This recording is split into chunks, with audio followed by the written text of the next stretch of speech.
Cada pessoa tem uma caminhada na vida e muitas vezes quando nós olhamos para uma pessoa não fazemos a mínima ideia o que é que ela já passou e pensamos que esta pessoa era sempre assim, que mais ou menos nasceu assim e pronto, tudo foi muito fácil e às vezes é uma pessoa que nós temos assim com um alvo, uma pessoa que gostamos muito e não sabemos que não chegou lá por acaso, mas fez decisões, opções na vida e por causa disso que está cá onde que está cá hoje. Entretanto, hoje eu tenho comigo a Bispa Stella. Muito bom dia, que dá para o dia todo, né? Bom dia, Dá para o Bispa. dia todo, Bom né? dia. Sim. Então, como é que começou? Você nasceu onde? Vem de uma família, que tipo de família que vem, né? Como que era a salvação? Como é que isto começou? Então, Bispa, eu sou brasileira, embora tenha essa cara de japonesa, né? Esteja em Portugal hoje, eu sou brasileira. E a minha caminhada começou, na verdade, com a conversão da minha mãe, porque lá em 1989, ela foi convidada por uma amiga que fazia natação com ela, hidroginástica. Ok. E essa amiga só falava de Jesus, falava de Bíblia, enquanto fazia hidroginástica, cantava e cantarolava músicas de Deus. Então essa amiga convidou a minha mãe, se convidava sempre para ir à igreja, mas certa vez ela convidou para ir a uma festa. E aí a minha mãe foi numa convenção de fé. Ela sabia que é uma reunião Não sabia, não ou sabia. fica mais nessa coisa? A festa é diferente. Não, Bispo, ela foi por educação. Porque essa amiga... Vamos calar lá Exato, esta a amiga falava tanto, Então, por educação, ela decidiu ir. Sim. E aí, era a convenção de fé, e a primeira convenção de fé, em 1989, do apóstolo Jorge Tadeu, lá no Brasil, em São Paulo. Foi no Clube Sírio-Libanês, é um centro de convenções muito famoso lá em São Paulo, de convenções e eventos, né? E foi lá que a minha mãe ouviu a palavra de Deus pela primeira vez, ouviu o apóstolo falar de fé. Ouviu a primeira vez a palavra de Deus, o quê? O que é que era em casa? Era alguma coisa? Sim, não era nada? Sim, nós éramos budistas, Bispa. Então, quer dizer, é brasileira, mas na verdade descendência 100% japonês. Japonês, não uma Eu sou mistura. Sansei, ou seja... É o quê? Sansei. Sansei. Eu sou a terceira geração da família japonesa, sou neta de japoneses. Ok. Então, o pai do meu pai, meu avô, ele era mesmo um budista fanático. Na verdade, ele fazia parte da liderança da igreja budista. Ele era um homem de negócios que tinha uma rede de supermercados. Então, ele tinha um entendimento que os dízimos e as ofertas dele era para patrocinar a abertura de igrejas budistas. Ok. Né? E foi ele que foi ao Brasil. Então, mesmo em Brasil, ele continuou... Sim. Okay. Então, minha mãe, quando recebeu esse convite, ela foi até escondido. Então, ela foi escondida para evitar conflitos dentro de casa e me levou também. A Estela foi junto? Fui junto. Era uma desculpa, pronto. Sim, talvez, pronto. né? A Estela tem irmãos? Tenho. Nós somos em 4, eu sou mais nova. A mais nova? Novinha, bebezinha. Pronto. Tem o quê? São 2 irmãos? São 2 irmãos, homens, rapazes e uma irmã. É igual. Então, minha mãe foi lá e ouviu a palavra de Deus e tudo fazia muito sentido para minha mãe. E principalmente para ela, né, filha de japoneses. E ouvir falar da palavra de Deus da forma que o apóstolo falava, as coisas se encaixavam, era fácil. Fez luz. Foi lá que ela teve a primeira visão de Jesus Cristo. Ela viu Jesus na pessoa do apóstolo. Sim. Né? E depois desse dia, ela passou a Estela tem quantos anos? Eu sou muito nova, Bispa. Quantos anos? Já tinha nascido, eu falo do foi ano? junto com a sua mãe. Então, eu nasci em 85. Façam as contas. Ok, pronto. Calculadora. Eu tinha 4 anos. Tinha 4 anos, mas então não se lembra nada? Me lembro de algumas coisas, Bispa. Me lembro, sim. E depois da convenção, ela passou a frequentar o grupo familiar. Entretanto, quer dizer, ela teve este encontro com Jesus? Ela recebeu Jesus? Ela recebeu Jesus, eu penso que não. Ok. Não foi lá... Mais estilo no lugar, qualquer coisa, aceito.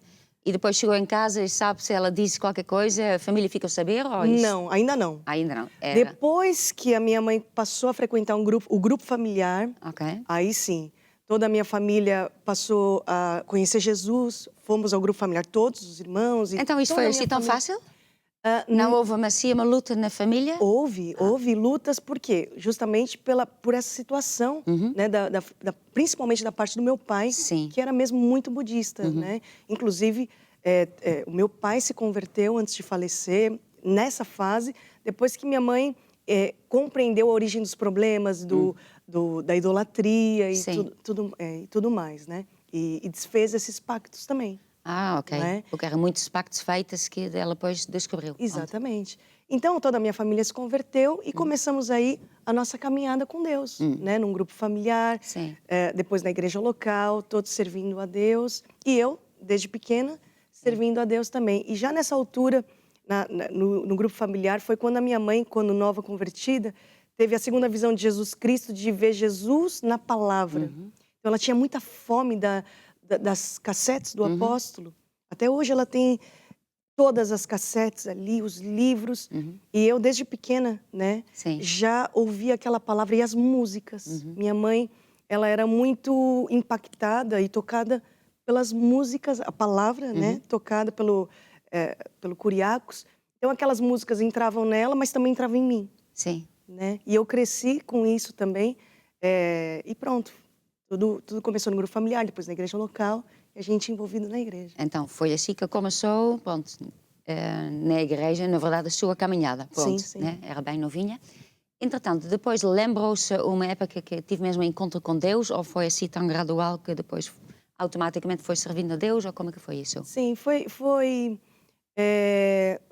realmente foi uma caminhada, né, Bispa? Sim. No meu caso, graças a Deus, eu sempre tive uma Sim. referência dentro de casa, né, no caso da minha mãe, e assim como muitos pais que são referências para os filhos, que empurram os filhos para frente para servirem a Deus. Sim. Né? E por optar Deus em tempos como esses que nós estamos vivendo, mas também, na altura, também tínhamos tentações, tínhamos tribulações e várias situações onde um jovem poderia enveredar para outros caminhos, né? Então, tinha boa influência da sua mãe, que sempre lhe empurrou não para ir atrás das coisas do mundo, mas as coisas de Deus. Sempre, Bispa. Inclusive, teve uma altura muito complicada na minha família. Eu me lembro até que minha mãe contava isso, que tinha até uma escola de música na igreja, mas ela não tinha condições de me colocar numa escola de música lá na igreja. E ela mesma orou a Deus. Deus, ensina minha filha a tocar, porque eu não tenho nem referência de quem cante, quem toque na minha família. Não né? tem. Nada. O budismo não é assim. Tem uns sinos... Mas não, pronto, não é esta coisa. Não tinha, não era forte. Pelo menos da minha família, Sim, né? pois é.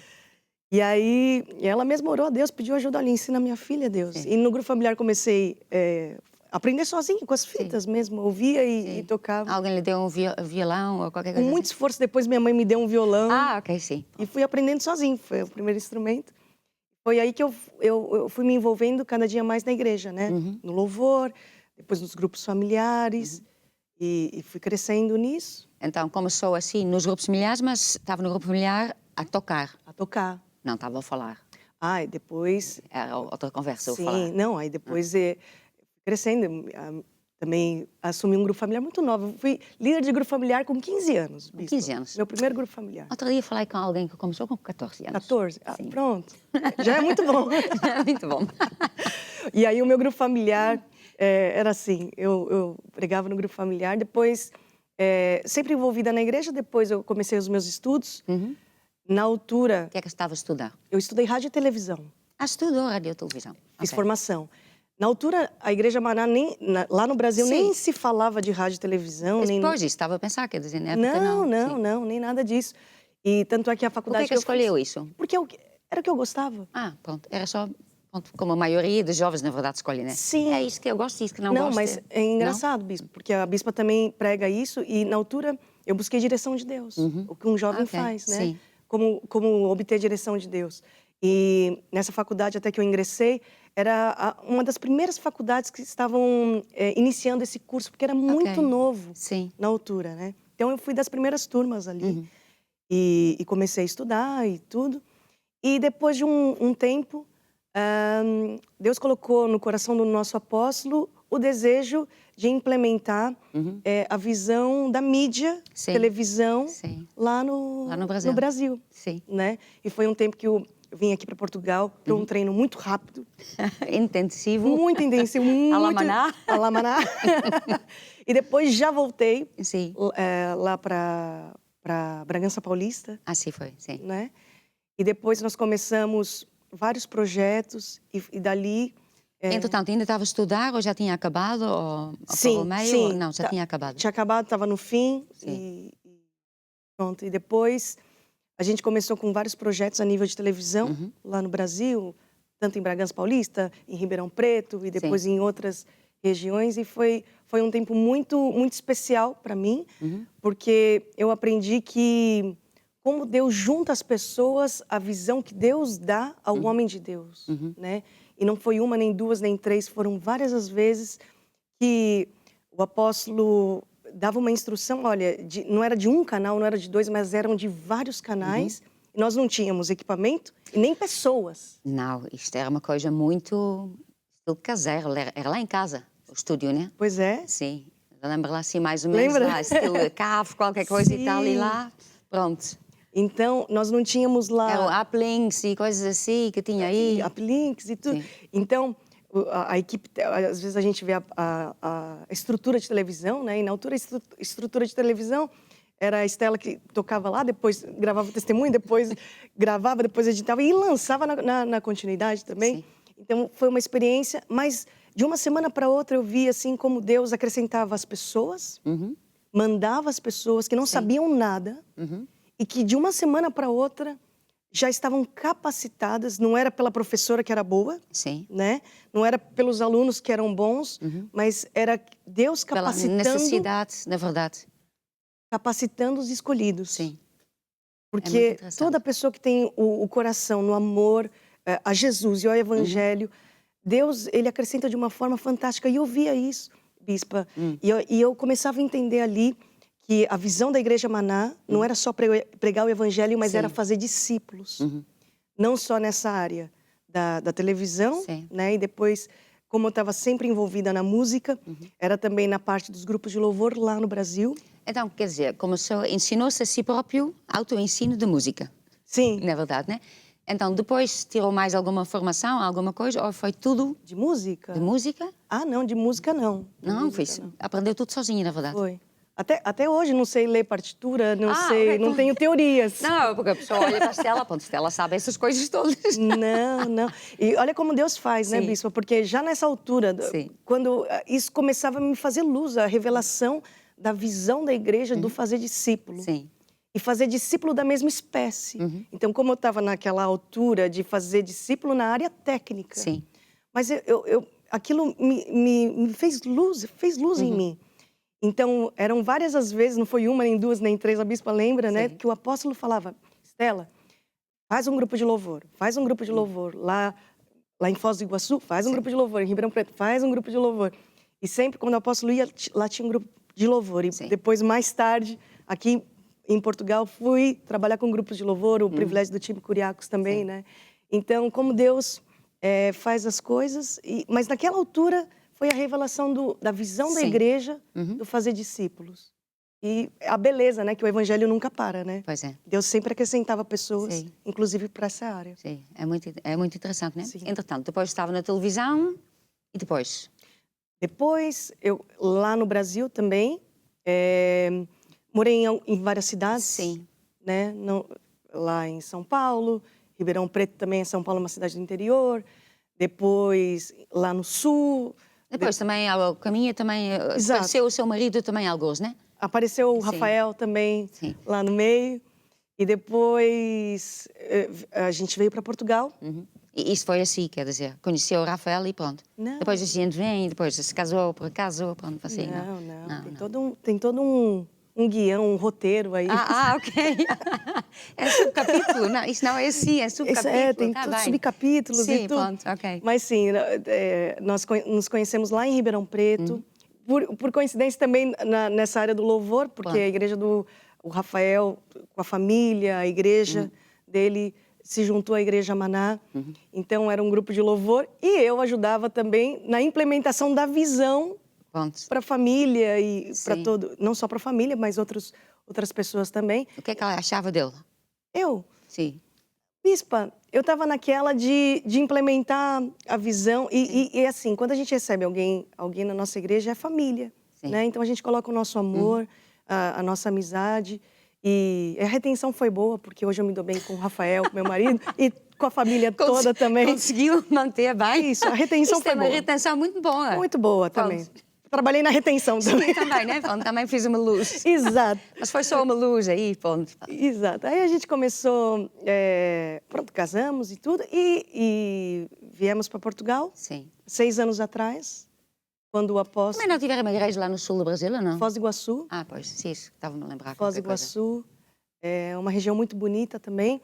Quando o apóstolo fazia cruzadas, nós viajávamos mais de 15 horas de carro. Às vezes algumas pessoas pensam, né? Ah, é tão longe lá ver o apóstolo. Mas era uma alegria tão grande, bispa. A gente viajava mais de 15 horas para participar de uma cruzada, participar de uma reunião. Para a gente era uma alegria muito grande. Lá de baixo até lá em cima. Então, dentro da sua caminhada, né? Pronto, desde jovem e tal, não teve assim épocas que era mais complicada, que estava a dizer isto, pronto, vou conseguir, tenho que tomar uma opção, ou foi tudo assim muito fácil? Não, bispa, sempre na caminhada de uma Sim. pessoa nós temos caminhos estreitos e caminhos largos. Sim. Né? Momentos de tentação, momentos em que a gente tem que olhar para Jesus, momentos que a gente tem que posicionar o nosso coração, embora você tenha familiares que te empurrem, existe uma força muito grande que também te joga para trás, né? Então, existem momentos que você tem que tomar a sua decisão e posicionar o seu coração. E assim também aconteceu comigo, né? Mesmo solteira, Sim. porque na altura eu não tinha amigos missionários. Sim, quer dizer, lá em Brasília era Estela. Pois é. Mais uma ou outra, mas quer dizer, não tinha esse grupo de missionários como que não tem tinha, aqui, assim, sei lá, alguma um centro missionário, centro né? missionários, pronto, de todo tipo de língua aí, pronto. É. E pessoas para ajudar, ou um professor, um mentor, né? Tão de perto. Era muito diferente. Sim. Né? Então, as batalhas internas também eram grandes. Sim. Né? Então, claro que tive momentos, claro que tive propostas também no mundo, quando eu estava nessa área, principalmente que era um ramo, uma área que estava em crescimento, grande crescimento na altura. E claro, também desde cedo eu trabalhava. Sim. Né? Sempre trabalhei, estudei desde cedo. Quem mora em São Paulo e vive em São Paulo sabe como é que é a vida, né? Então, desde cedo eu também já trabalhava e tudo. E claro que eu tinha muitas propostas, mas era a decisão que eu também tive de fazer do caminho estreito. E que todo jovem, toda pessoa vai chegar a uma altura que vai ter que fazer, não é? Sim. Então, o que é que manteve a Estela assim tão focada para tomar depois as decisões certas, mesmo sendo jovem? Eu acredito, bispa, que a primeira coisa foi aquilo que se ensina na igreja, a questão da gente ter comunhão com Deus. Sim. Né? E a palavra de Deus nos ensina, a palavra de Deus nos consola, a palavra de Deus nos anima, nos conforta, mas também é a luz que ilumina as nossas trevas. Sim. Então, muitas vezes eu não sabia o que fazer, mas a palavra de Deus, a comunhão com Deus era a chave de tudo. Sim, é a chave de tudo, na verdade. E depois é as decisões que a pessoa toma e que a pessoa tem que tomar a decisão como deve ser. E sustentar essa decisão. Né? Não é só a decisão que a gente toma aqui. Tomei a decisão, não é por A, não é por B, não é por C, mas eu tomei a decisão e eu vou sustentar essa decisão que eu tomei pelo temor que eu também tenho a Deus. Sim. Né? E pela seriedade que eu tenho a minha chamada. Sim. Entretanto, depois, pronto, vocês vieram a Portugal. Viemos a Portugal. Já 6 anos. 6 anos, bispa. Pronto. E depois, aqui em Portugal? Foi numa cruzada que o apóstolo fez lá em São Paulo. Ele e a bispa chamaram a gente aqui para Portugal. E pronto, e a caminhada continuou aqui em Portugal, no treinamento de pessoas, de missionários, também na área, no meu caso, do louvor, né? E depois tive também o privilégio também de estar junto com o time Curiacos, e depois estar trabalhando... Como que foi isso aí, o treino do Curiacos, o escolha do time, como que foi isso? Foi muito interessante, porque assim, lá tá. Sim. Deus, ele sempre capacita as pessoas que ele escolhe, não é? Então, Deus escolheu jovens e Deus capacitou e tem capacitado cada dia mais esses jovens e é muito bonito de ver toda essa caminhada deles também, né? Né? Pois é outra caminhada. É verdade. Esse dá outro programa. Esse é outro programa com subcapítulos e tudo. Exato. Então aqui estão em Portugal, né? Estão a fazer o quê? agora? Bom, eu... Onde que já passou, quer dizer, também não é os 6 anos a mesma coisa, pronto. Pois é, hoje eu estou na igreja de Almada, né, junto com o Rafael, lá na Margem Sul, mas também ajudo o apóstolo aqui em vários projetos, dentre eles tem o Departamento Internacional de Louvor, onde nós ajudamos os grupos de louvor na implementação da visão da igreja e dos grupos de louvor, né? Do louvor nos diversos grupos que nós temos nas igrejas. Também hoje estou envolvida no departamento de cinema, onde nós temos produções de curtas-metragens, filmes, telenovelas e outros programas também, outras produções que nós temos aqui, como entrevistas e saídas de eventos e tudo mais. Então, na verdade, podemos dizer que a Stella ouviu Deus quando era jovem e quando escolhi, né, estudar uma certa... estes estudos, né? Já estava na televisão, porque até agora, né? É verdade, bispo. Deus sempre tem usado isso, tem já desde cedo colocado isso, olha, eu preciso que faças isso, né? Porque ele já sabia. Né? Interessante como Deus é o propósito, né? Sim. Quando eu olho para trás e vejo, por que eu escolhi esse curso? Sim, o que é que ele estava a pensar? Não é? Né? E por que eu ouvia aquelas cassetes do jeito que eu ouvia? Por que eu me interessava em tocar daquele jeito e ouvir daquele jeito? E aquilo impregnou em mim. Sim, porque na verdade a maneira como a Castela aprendeu a música, né, por ouvir, para copiar exatamente, fazer isto, quer dizer, agora a Stella também teve nesse projeto a fazer e-books para os grupos de louvor, né? Exato. Onde a pessoa também põe exatamente e a Stella sabe o que é que passou quando não conseguia ouvir uma certa acorde ou uma certa música. Antigamente nós não tínhamos facilidade de redes sociais e de vídeos na internet, né? Era completamente diferente. Não tinha nada a ver, a pessoa tinha que mandar uma carta ou assim. Você tinha alguma morada, pronto. E mesmo assim. É isso. Então, dá assim uma palavra assim para os jovens que estão a assistir, alguma coisa que está no seu coração. Bom, quero dizer que você tem uma chamada e você vai ser feliz no propósito que Deus preparou para você. Não é onde você acha. Às vezes nós temos muitos achos do nosso eu. Mas você vai ser feliz no propósito que Deus designou para a tua vida. Então, siga e busca a direção de Deus para você encontrar o seu propósito que está na sua chamada. E não se preocupa, eu não sei muito, né? É que eu não sei. Não se preocupa, Deus capacita se você se colocar como um vaso nas mãos de Deus. Então, vem para a Seara, porque Deus vai te abençoar. É isso mesmo. Muito obrigada, Obrigada, Stella. Bispa. E ficamos aqui com esta caminhada.